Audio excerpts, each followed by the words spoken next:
مساكم الله كلكم بألف خير. أدري سبحان الله والله الوقت يركض قمة فتح شكهم طار الوقت، يعني قايم 10:30 الحين 12:53 يعني بتجي واحدة. الوقت ما شاء الله تبارك الله طيارة. المهم أنا بالطويلة في شيء بعلق عليه كنت بنامس، لكن شايفين على ما أكلت على ما كذا خلاص يعني على آخر اليوم أنا خلصت أبي أنام بس. المهم مالكم بالطويلة اللي بتكلم فيه ساين ما شاء الله تبارك الله مسوين مبادرة ألا وهي وشو ضمان ذهبي. أي شيء من عندهم ما يعجبكم، برجر مثلا، الفرايز، البيبسي،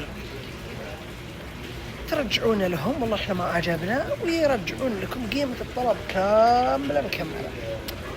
قبل فترة الكلام هذا أو المقطع أنا شايفه من حول 6-8 شهور كذا،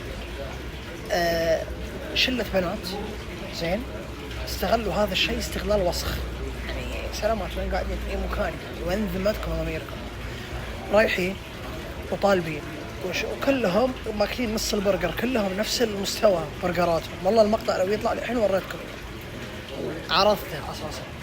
المهم اللي يرجعوا لهم مرة ثانية ها والله البرجر ما عجبنا فلوسنا، ويروحون ويرجعون لهم فلوسهم ويضحكون. يعني في المقطع قاعدين يصورون الفلوس ويصورون البرجر ويضحكون باستهزاء، وأول ما استلموا فلوسهم راحوا كملوا البرجر.